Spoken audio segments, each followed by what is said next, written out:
Back in 2005, a very close friend of mine came down with a very grueling case of cancer of the esophagus, and it was the first time that cancer had really punctuated my life. And I very quickly learned what most people learn about cancer, is that there's nothing you can really do except bring over chicken soup and listen. But the one thing I found that made me feel not helpless was that, well, you can still raise money for more research. And of course, I'm from Vancouver, and that would mean Terry Fox.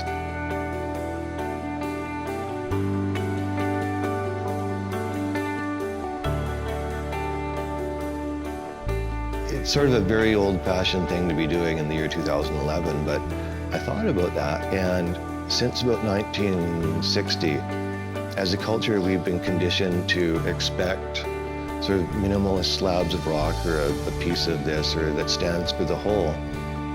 How is someone in 1,000 years or 10,000 years, how are they going to be able to look at this and figure out what's going on here and what's happening?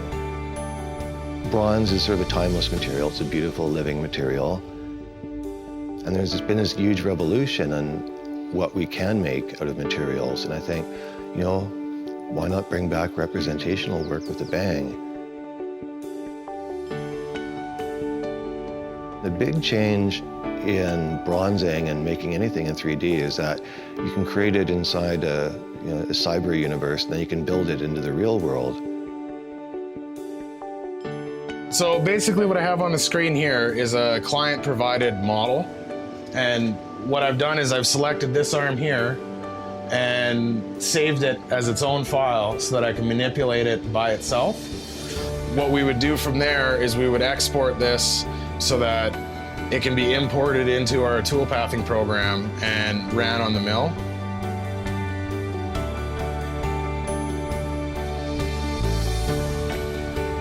Now the arm's free, it goes to sculpting, and we've got reference photos for them to take this off and bring the detail that's missing back from where the posts are. Today is the very first casting of the very first piece, which is the upper half of Terry's torso from the piece that is 1.5 times life size. What we're doing in this case is a combination of lost wax, which are the hands and the arms, the heads are lost wax. The bodies are being done in sand because, for engineering reasons, they need to be done in 2 halves. So we're ramming sand onto a rubber pattern. We've added catalyst and resin too. In about 15 minutes, because it's going to be hard as a rock. We're going to roll it over. We're going to ram the other side. So both halves of the rubber have been rammed with sand. Once it sets, we pull the 2 boxes apart. We peel out the rubber. Put the boxes back together, pour in the bronze. The bronze will fill where the rubber used to be.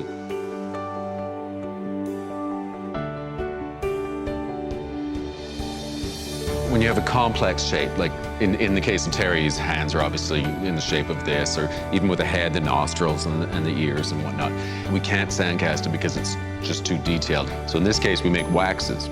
The waxes are coated in a ceramic material, goes into the kiln, the wax melts out, and then we pour in the molten metal, and the molten metal replaces where the wax used to be.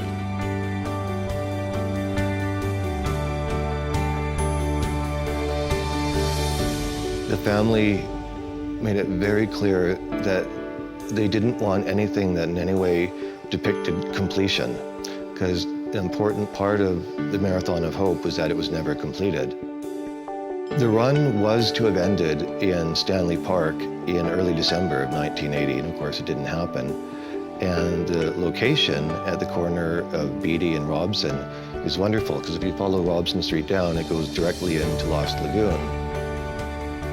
Prosthetics have come a long way, and cancer research has come a long way, and partially because of all the research that Terry's run has raised, about getting near $1 billion now.